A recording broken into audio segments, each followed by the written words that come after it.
भूर्भुवः स्वः तत्सवितुर्वरेण्यं भर्गो देवस्य धीमहि धियो यो नः प्रचोदयात्। बेटियों, आत्मीय प्रज्ञा परिजनों, दाम्पत्य जीवन परस्पर विश्वास और प्रेम के आधार पर चलता है। जितना विश्वास, एक दूसरे के प्रति गहन आत्मीयता होगी, उतना ही दाम्पत्य जीवन सफल माना जाएगा। इसमें कहीं भी कोई दरार की गुंजाइश नहीं होती। यदि इसमें दरार पड़ गई तो वह दाम्पत्य जीवन का जो आनंद है उसका स्वरूप ही बिगड़ जाता है। कहते हैं किरकिरा हो गया। किरकिरा क्या होता है? आंख में जब कोई चीज पड़ जाती है तो उसको कहते हैं किरकिरा। अरे किरकिरा पड़ गया, आंख डबडबाती है, दुखती है, दिखाई नहीं पड़ता, आंसू बहने लगते हैं। अर्थात जो हमको दिखाई पड़ता था उसमें हमको दिक्कत आने लगी। इसी तरीके से दाम्पत्य जीवन में यदि कटुता आ गई, अविश्वास हो गया, फिर वो नींव ही हल गई। जब नींव हल गई तो बताइए फिर इमारत कहाँ से बनेगी? इमारत नहीं बनेगी। उसकी नींव को मजबूत करना है तो आपस में दूध और पानी की तरीके से घुल मिलकर के चलना है। आपस में घुल मिलकर के ही नहीं चलना है, बल्कि दूसरों को रास्ता भी दिखाना है, परिवार वालों को भी दिखाना है, समाज को भी बनाना है, अपने रिश्तेदारों को भी बनाना है, पड़ोसी को भी बनाना है। वही दाम्पत्य जीवन का सुख और आनंद उसको कह सकते हैं। विश्वास के आधार पर। विश्वास कैसा होता है? विश्वास होता है ऐसा कि एक व्यक्ति कबीर के पास गया और उसने कहा कि मैं शादी करना चाहता हूँ।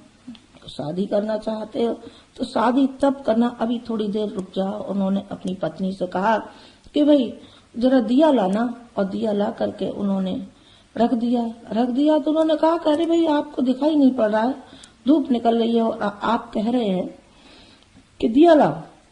दिया रखवा दिया, उन्होंने ला के रख दिया। उन्होंने कहा देखिए, इतना विश्वास आपस में हो, पहले देखिए कि हमको शादी करनी है तो किस उद्देश्य के लिए करनी है, दाम्पत्य जीवन के लिए करनी है, तो इतना ही विश्वास होना चाहिए कि उसने ये पलट करके नहीं पूछा कि आप इस धूप में क्यों दिया रखवा रहे हैं। तो यही स्वर्गीय आनंद होता है। इतनी प्रगाढ़ उनमें एक दूसरे के प्रति श्रद्धा और एक दूसरे के प्रति विश्वास हो जाता है। सीता जी थी, वाल्मीकि आश्रम में थी, अश्वमेध यज्ञ हुआ तो उनको मालूम पड़ा। उन्होंने, वाल्मीकि ने कहा कि सीता राम अश्वमेध यज्ञ कर रहे हैं। उन्होंने कहा अश्वमेध यज्ञ कर रहे हैं, इसका मतलब है कि यज्ञ में पत्नी होना, और पत्नी होना तो क्या राम विवाह करेंगे? विवाह कर लिया है, किया है कि नहीं किया है, लेकिन अश्वमेध यज्ञ कर रहे हैं। तो उन्होंने कहा कि नहीं, मेरा राम, मेरा भगवान ये नहीं कर सकता। मुझे अभी विश्वास नहीं है कि राम दूसरी पत्नी भी ला सकते हैं क्या। मेरा कान भी धोखा नहीं खा सकते और मेरी समझ भी नहीं खा सकती। मेरा वो आराध्य है। इसी तरीके से एक और उल्लेख सीता जी का आता है। जब सीता जी पुष्प वाटिका में बैठी थी तो विभीषण की पत्नी शारदा ने उनसे पूछा कि सीता, तुम इतनी चिंतित और इतनी खिन्न और इतनी व्यग्र जो दिखती हो, क्यों दिखाई पड़ती हो? तो उन्होंने, सीता जी ने कहा, मैं क्या करूं, दिन रात मेरा एक ही चिंतन रहता है, वो मेरे आराध्य देव का, कि मैं नहीं जानती, मेरी रग रग में राम समाये हुए। मैं राम के बगैर जिंदा नहीं रह सकती और राम मेरे बगैर नहीं रह सकते। तो उन्होंने कहा, शारदा ने कहा, सीता कहीं ऐसा न हो जितना तुम राम को चाहती हो, उतना ही राम सीता को चाहते हैं। सीता के बगैर राम नहीं रह सकते। कहीं ऐसा न हो कि सीता राम बन जाए, राम सीता बन जाए। तुमको अपनी समझदारी का उसका परिचय देना चाहिए। उन्होंने कहा कि मैं राम के बगैर नहीं रह सकती। ये विश्वास, अटूट श्रद्धा, एक दूसरे के लिए अलग होते हुए भी अपने लक्ष्य को पाने के लिए एक दूसरा कदम उठाता रहता है। इसी प्रकार शारदामणि, रामकृष्ण परमहंस थे तो उनकी शादी की चर्चा होने लगी। तो उन्होंने कहा, लड़कियां तो बहुत सी थीं, लेकिन उन्होंने गांव से ही शादी करना तय किया। चूंकि वो संस्कारवान थी, उसमें पाया गया कि ये साधारण नहीं है, ये असाधारण है। असाधारण का परिणाम देख लिया। जितना उन्होंने तप किया उसमें भूमिका किनकी थी? शारदामणि का सहयोग था, शारदामणि का समर्पण था। वो योगी जरूर थे, तपस्वी जरूर थे, लेकिन वो उनकी पूरक हमेशा बनी रही। जहाँ रामकृष्ण परमहंस का नाम आता है, माँ शारदामणि का भी नाम जरूरी हो और साथ में रहता है। कैयट और भामती दोनों सदगृहस्थी थे ना।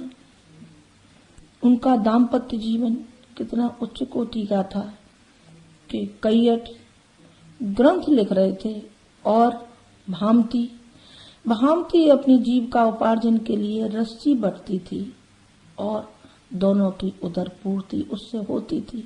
जब कैयट ने वो ग्रंथ लिख लिया, उसके बाद उन्होंने देखा कि ये कैसे हो पाया। इतना जो मैंने श्रम किया और जो मैंने तप किया, क्या किसी और का भी सहयोग है क्या? तो उन्होंने पाया कि मेरी धर्म पत्नी का इसमें सबसे बड़ा योगदान है। यदि ये योगदान न रहा होता तो वो किस तरीके से उस ग्रंथ को लिख पाते।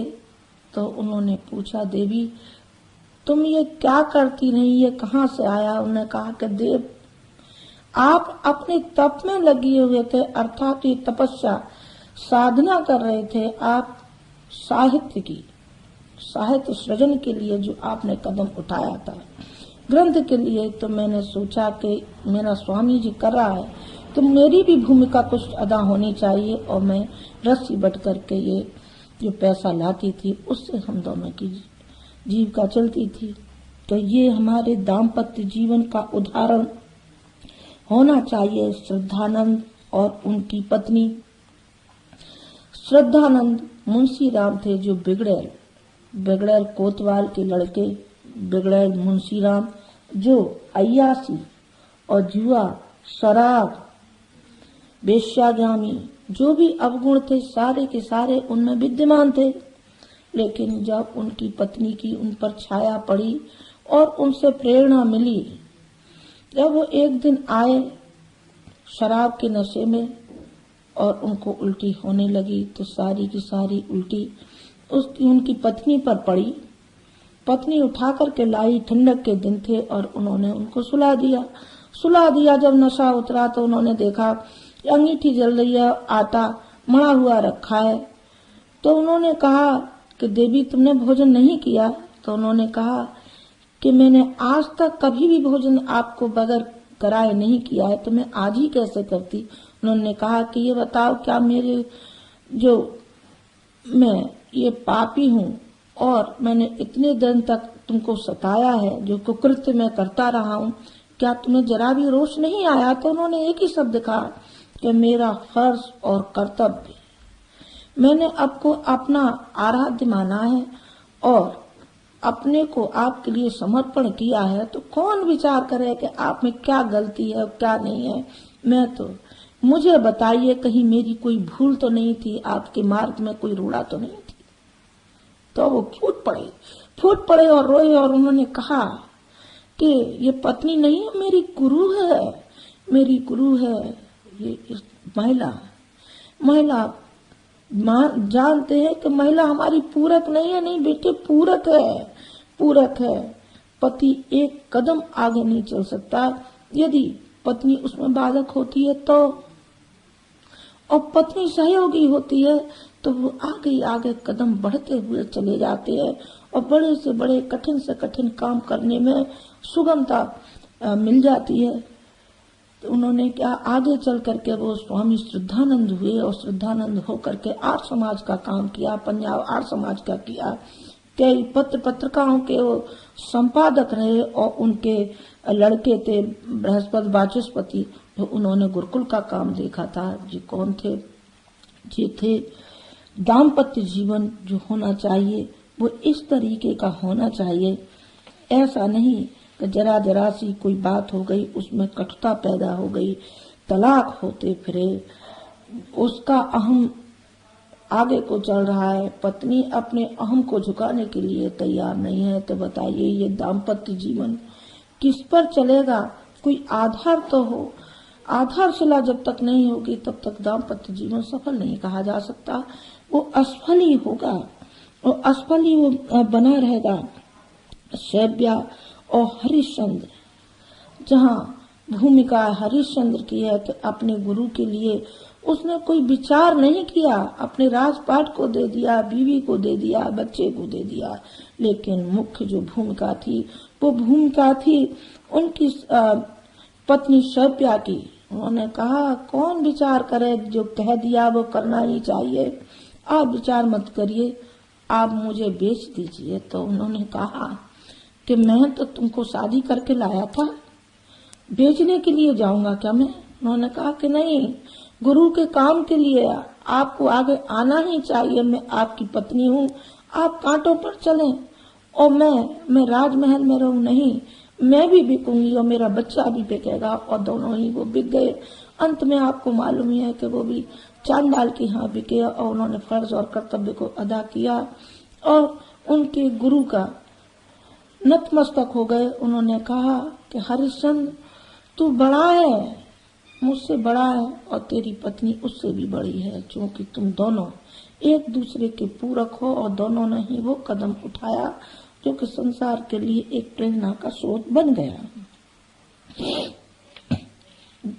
गांधी का और कस्तूरबा का मैं आपको बता करके ही चुकी थी और ये पहले वाले प्रवचन में बताया था कि वो एक दूसरे के पूरक थे और एक बार नहीं कई बार जेल गए। गांधी जी ने राष्ट्र उत्थान के लिए किया, वो भी कम नहीं रही, गांव गांव जाकर के शिक्षण देती थी, पढ़ी लिखी चाहे उतनी नहीं थी लेकिन भावनाशील और दाम्पत्य जीवन में किस तरीके से एक दूसरे के विश्वास पात्र रह सकते हैं। कई सिद्धांतों का थोड़ा बहुत टकराव रहा भी होगा लेकिन उस टकराव को आगे नहीं बढ़ने दिया और उनके पद चिन्हों पर हमेशा चलती गई। जहाँ एक बार कहा दूसरी बार कोई मौका आया ही नहीं कहने का और दोनों मिलकर के जो उन्होंने काम किया वो राष्ट्रपिता हुए और वो राष्ट्र माता हो गई कस्तूरबा गांधी। कार्ल मार्क्स की पत्नी जेनी मार्क्स इतने निर्धन थे कि जहाँ उनका न खाने का ठिकाना न रहने का ठिकाना, इतनी कम जगह थी उनके पास कि जब उनका बच्चा मर गया तो रात में उसी स्थान पर इतनी जगह नहीं थी कि वो दूसरे कमरे में जाकर के सोएं और उन्होंने उसी कमरे में छोटे से में उसी लाश से लिपटकर वो दोनों पति और पत्नी रात को सोते रहे। लेकिन दाम्पत्य जीवन में प्रेम की कमी आई क्या? एक दूसरे के विश्वास में कमी आई क्या? एक दूसरे के प्रति जो श्रद्धा थी उसमें कमी आई क्या? नहीं। संपत्ति से श्रद्धा का कोई ताल्लुक नहीं है। दाम्पत्य जीवन का भौतिक सुविधाओं से कोई तालमेल ही नहीं है। एक विदेशी थे, नाम मुझे ध्यान नहीं है, पति पत्नी थे, उनके विवाह का जन्मदिन था, विवाह दिन था, तो मालूम था पति को कि पत्नी को बालों में क्लिप लगाने की बहुत चाह है, बहुत अच्छी लगती है और पत्नी को मालूम था कि मेरे पति को घड़ी की चेन बहुत अच्छी लगती है, पर था दोनों पे किसी पे नहीं था। अब उपहार देखिए, भावनाओं का उपहार होता है वस्तु का उपहार नहीं होता। वस्तु कोई मायने नहीं रखती है, भावनाएं सब कुछ मायने रखती हैं। उन दोनों की भावनाएं जागृत हुई तो पति निकल पड़ा और जा करके उसने एक को घड़ी बेच दी कि आज मेरी पत्नी का विवाह दिन है, मैं उपहार में उसके लिए बालों में लगाने का पिन ले जाऊंगा। और पत्नी गई, उसके सुनहरे बाल थे। उन्होंने कहा कि आज के दिन हम दाम्पत्य जीवन की उस सीढ़ी पर पैर रखा था, वो हमारे लिए बड़ा मूल्यवान है, उसके लिए हमको उपहार ले जाना है। और वो गई, उसने अपने बाल कटाए और बाल कटा करके और वो बेच करके चैन लेकर के घर में आई तो उसके बाल सर पर रुमाल बंधा हुआ था। पति आया, पति ने क्लिप थमा दी और पत्नी ने चैन जे हैं हमारे दाम्पत्य जीवन के उदाहरण। जिस विश्वास और जिस श्रद्धा के साथ चला जाता है, इसकी सुखानुभूति जो मिलती है, जो शांति मिलती है, वो इसमें मिलती है। भौतिक वस्तुओं में मिलती है, न साज श्रृंगार में मिलती है, न कपड़ों में मिलती है, न बनावट में मिलती है। ये तो भौतिक साधन है, इसमें शांति कहाँ है और संतोष कहाँ है और इसमें प्रेम कहाँ है, जो कि इसमें आना चाहिए। इसी तरीके से जापान के गांधी कागावा हुए हैं और उनकी पत्नी थी, बहुत धनाढ़ थी। तो उसने देखा कि मैं इस देवता का सहयोग किस प्रकार कर सकती हूँ। वो गांधी इस मायने में थे जैसे गांधी अपने हिंदुस्तान में राष्ट्रपिता महात्मा गांधी हुए, इसी तरीके से जापान में कागावा हुए हैं। तो वो कोढ़ियों की सेवा करते थे, अर्थात समाज सेवा करते थे। उनको भी, जो उनकी पत्नी थी, उनको भी बहुत अच्छा लगता था कि मैं किसी तरीके से समाज सेवा करूं, पर मैं किस तरीके से करूं। उन्होंने उनसे ब्याह कर लिया, कागावा से शादी कर ली। उन्होंने कहा कि क्यों शादी क्यों कर रही? उन्होंने कहा कि नहीं, शादी करके ही मैं आपके साथ रह सकती हूँ, अन्यथा समाज वाले, कुटुंब वाले न मालूम क्या क्या लांछन लगाएंगे। और इसमें तो हम विवाह करके भी, चाहे हमारा शारीरिक संबंध हो अथवा न हो, लेकिन हम लक्ष्य के लिए समर्पित हैं ना, समाज के लिए समर्पित हैं और समाज सेवा के लिए ही मैं आपसे शादी करना चाहती हूँ, ताकि जीवन भर हम सेवा, दुखियों की, पीड़ितों की हम सेवा करने में कोई हमारे बाधक न हो। और उन्होंने शादी कर ली। ये थे हमारे दाम्पत्य जीवन। और जलाराम बापा और जलाराम बापा की पत्नी, ये छोटे किसान थे, गरीब किसान थे, लेकिन जिंदगी भर उन्होंने ईमानदारी और सेवा का व्रत लिया था। जो भी जितना हो जाए उसी से अपनी उदर पूर्ति करना और बाकी का जो बचता था सारा समाज के लिए वो दे देते थे जलाराम बापा। और कहते कि अभी भी उनकी झोली टंगी हुई है, कहते कि इसी झोली से ही काम चलता है। जलाराम बापा का गुजरात में एक आश्रम है, वहाँ देखने को मिलता है। तो ये थे दाम्पत्य जीवन। नहीं, महिलाएं ही रही हों ऐसी कोई बात नहीं है। सत्यवान और सावित्री का जीवन आपको सभी को मालूम है कि वन में रहे और उन्होंने सावित्री ने अपने सास ससुर की सेवा करी और सत्यवान ने अपने माता पिता की और जंगल में रहे, अंधे माता पिता थे।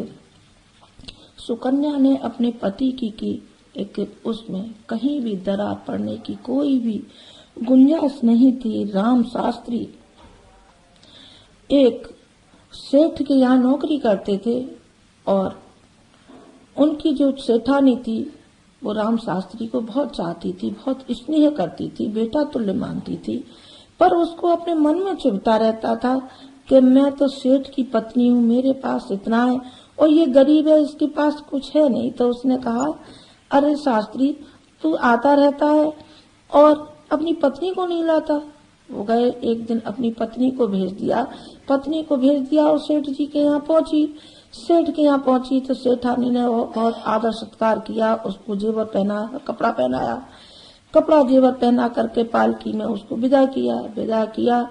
जब वो घर पहुंची तो उन्होंने दरवाजा खटखटाया। दरवाजा जो खोला तो सामने सजी धजी वो महिला को उन्होंने देखा। तो उन्होंने देख करके चट से किवाड़ लगा दी तो उन्होंने कहा, अरे खोलो। उन्होंने कहा, तुम कौन हो? अरे तुम जानते नहीं हो मैं तुम्हारी पत्नी हूँ। उन्होंने कहा कि ये तुम मेरी पत्नी नहीं हो, मेरी पत्नी तो वो थी जो फटे कपड़ों में गई थी, वो थी मेरी पत्नी। तुम कहाँ हो मेरी पत्नी? तुम तो सजी धजी हो, तुम तो एक सेठानी और रानी महारानी लगती है, तुम मेरी पत्नी कहाँ? उसने फौरन, उससे आत्मबोध हुआ, उसने फौरन उतार दिए और जो पुरानी पोशाक पहन करके गई थी उन्होंने पहना और आकर के बस पति के चरणों पर गिर पड़ी। उन्होंने कहा कि देव, मुझे आत्मबोध नहीं था, मुझे लालच आ गया था इन कपड़ों का, इन गहनों का। ये थे दाम्पत्य जीवन और यही दाम्पत्य जीवन हमारे आगे आध्यात्मिक जीवन में भी हमें यही हमारे संस्कार काम करते हैं। एक बार आचार्य जी, जिनको गुरु जी हम कहते हैं, आप भी कहते हैं, हम भी कहते हैं, एक बार भावनगर गए, भावनगर गुजरात में। तो वहाँ के थे माधव जी भाई ठक्कर। तो उन्होंने 100 रुपए दिए थे। उन्होंने कहा कि लीजिए, ये बच्चों के काम आएंगे, बच्चों को मिठाई खिलाना। तो उन्होंने फौरन उनको लौटा दिया कि नहीं, हमारे बच्चे तो रोटी खाते हैं, 100 रुपए की मिठाई थोड़ी खाते हैं। अब तो गायत्री तपोभूमि है, शांति कुंज है, ब्रह्म वर्चस्व है और हम समाज का इतना बड़ा काम लेकर के चले हैं, तो हमें धन की आवश्यकता है और उसका उपयोग हम करते हैं। तब हमारा केवल गृहस्थी ही था, तो हम गृहस्थ में अपनी गाड़ी कमाई, पसीने की कमाई क्यों न खाएं? हम क्यों खाएंगे? हम क्यों किसी का दिया हुआ खाएंगे? हम नहीं खाएंगे। उन्होंने लौटा दिया। उसका परिणाम ये हुआ कि वो जो थे माधव जी भाई ठक्कर, वो कई बार क्या हमेशा आते रहे और गायत्री तपोभूमि के वो ट्रस्टी भी रहे। उन्होंने कहा कि मैंने ब्राह्मण और ऋषि देखा है तो एक देखा है जिसके अंदर कोई लालच नहीं है। इसी प्रकार शाहजहानपुर गए। शाहजहानपुर एक भूषणचंद नाम के सेठ हैं, उन्होंने एक बनारसी साड़ी दी और उन्होंने कहा कि लीजिए गुरुजी, आचार्य जी ये ले जाइए, आपकी पत्नी पहन लेंगी। पत्नी, उन्होंने कहा कि हमारी पत्नी तो सूती कपड़े खादी धोती पहनती है, आप हमारी पत्नी के संस्कार खराब करेंगे क्या? नहीं, हमको नहीं चाहिए। और वहाँ की वही वो बनारसी साड़ी वहीं उसी को दे करके आए जिन्होंने दी थी। वो अब तक इस बात का उल्लेख अब तक वो करते हैं। ये होते हैं संस्कार, ये होते हैं सिद्धांत। इससे कोई कमी आई क्या? नहीं बेटे, इससे कमी नहीं आई और प्रगाढ़ता आती हुई चली गई। और जो संस्कार हमको मिले हैं वो ऐसी निधि के रूप में मिले हैं कि जन्मांतरों तक ये संस्कार हमारे चलते रहेंगे और इन संस्कारों की सुखानुभूति हम लेते रहेंगे। ये है हमारे मूल संस्कार। अब महिलाओं का ही नहीं, मैं अभी महिलाओं का दे करके चुकी थी, आपको भामती का कह करके चुकी थी, विद्योत्तमा का अब कहने जा रही हूँ कि कालिदास को जो बनाने का श्रेय था तो वो था विद्योत्तमा का। यदि विद्योत्तमा ने, ठीक है, उसने खराब शब्द कहे कि कटु कहे, कैसे कहे, इसमें मैं नहीं जाती, लेकिन श्रेय जो होगा तो उसी को होगा। विद्योत्तमा को कालिदास को बनाने में उसकी प्रमुख भूमिका उसकी रही। अब चलिए आ जाते हैं इस पर कि महिलाओं ने योगदान दिया, पुरुषों ने नहीं। पुरुषों ने दिया है। पुरुषों ने किस मायने में दिया है कि चाहे पत्नी कटुभाषणी क्यों न हो और कोई उसमें कमी क्यों न हो, लेकिन उसको निभाया गया है। जहाँ सीता का उदाहरण है, सावित्री का उदाहरण है और यहाँ सुकन्या का उदाहरण है, अनेक उदाहरण है वहाँ उदाहरण पुरुष वर्ग के भी हैं। उनका है तुकाराम। तुकाराम की जो पत्नी थी बहुत कर्कश थी। एक बार वो गन्ना लेकर के आए तो वो तमक कर बोली कि ये बताओ कि सारे गन्ने किसको दे आए। उन्होंने कहा कि बच्चे खा गए। उदार थे, वो ले गए। उन्होंने कहा बच्चे खा गए, तो उन्होंने एक मारा उनकी पीठ पे, एक मारा, गन्ने के 2 टुकड़े हो गए। तो उन्होंने कहा देवी तुम्हारे हाथ चूमने लायक हैं और तुम भी खाओ और हम भी खाओ, हम तो ऐसा तोड़ भी नहीं सकते थे जैसा तुमने तोड़ा है। बात आई गई हो गई और दोनों प्रेम से रहने लगे। इसी तरीके से संत सुकरात का है। संत सुकरात के यहाँ सत्संग लगा रहता था। उनकी पत्नी बगैर पढ़ी लिखी थी, तो ज्ञान चर्चा के बारे में उसको कोई जानकारी नहीं थी। वो बहुत नाराज होती थी कि रोज के रोज ये कहाँ जमात लगा लेते। एक रोज उसको ऐसा गुस्सा आया कि जितने भी व्यक्ति बैठे थे, परात में पानी रखा था, बर्तन धुले हुए, काला का पानी, गंदा पानी, कीचड़ का पानी, और लेकर के सारे जितने व्यक्ति बैठे सबके ऊपर फेंक दिया। तो जो व्यक्ति थे वो नाराज हो रहे थे। तो उन्होंने कहा, सुकरात ने कहा कि देखिए अभी तक तो ऐसा सुनते थे जो बादल गरजते हैं वो बरसते नहीं है, पर आज तो गरज भी रहे और बरस भी रहे हैं। तो सबको हंसी आ गई और बात आई गई हो गई। तो मैं ये कहना चाहती थी आपसे कि देखिए पत्नियों का योगदान रहा हो ऐसी कोई बात नहीं है, पति का भी उतना ही योगदान रहा है और होना चाहिए। आइंस्टीन का था, नोबेल पुरस्कार उनको 1 लाख रुपए का मिला था, लेकिन उनकी पत्नी बहुत कर्कश थी। उन्होंने कहा कि ले देवी ले जा, तू 1 लाख का पुरस्कार भी ले जा, लेकिन शांति से रहे। तो यही नहीं कि स्त्रियां ही निभाएं, पुरुषों को भी निभाना चाहिए। पत्नी को निभाना चाहिए पति को निभाना चाहिए पत्नी को। इसी के आधार पर हमारा दाम्पत्य जीवन चल सकता है। अन्यथा डामाडोल तो वो है ही है और होगा भी, और होता भी रहा है और होता भी रहेगा। तलाक बंद हो जाएंगे? नहीं, ये नहीं बंद होंगे, ये तो और ज्यादा, क्योंकि एक दूसरे के प्रति विश्वास नहीं है ना। विश्वास है नहीं, प्रेम है नहीं, आस्था है नहीं, तो फिर बताइए किस तरीके से रहेगा। हम आशा रखते हैं कि हमारे प्रत्येक परिजन जो हमने उदाहरण दिए हैं उसमें हम भी शामिल हैं बेटे। हम दूध और पानी की तरीके से रहे हैं। दूध और पानी का कहते हैं नींबू डाल करके फट जाता है, लेकिन हम हैं, चेहरे हमारे जरूर 2 हैं। जीवात्मा की दृष्टि से, सिद्धांत की, हमने ऐसा घुला मिला लिया है अपने को कि हमको नहीं मालूम पड़ता है कि कौन हमें से छोटा है और कौन हमें से बड़ा है, कौन पति है और कौन पत्नी है। हम दोनों बिल्कुल एक हैं। आइए हमसे उदाहरण सीखिए, हम तो जिंदा हैं। जितने हमने उदाहरण दिए हैं वो तो इस समय जीवित नहीं है, अधिकांश मर चुके, सभी मर चुके, लेकिन हम तो साक्षात आपके सामने हैं। यदि दाम्पत्य जीवन जिया जाता है तो इस तरीके से जिया जाता है, एक सतग्रस्त रहा जाता है तो इस तरीके से रहा जाता है। बाल बच्चों में भी रहे और समाज का काम भी किया, आध्यात्मिक जीवन में भी आगे बढ़ते गए और सामाजिक जीवन में भी आगे बढ़ते रहे। आइए और सीखिए। यही हमारा विश्वास है कि आप लोग इस पर ध्यान रखेंगे और आगे कदम बढ़ाएंगे। ओम शांति।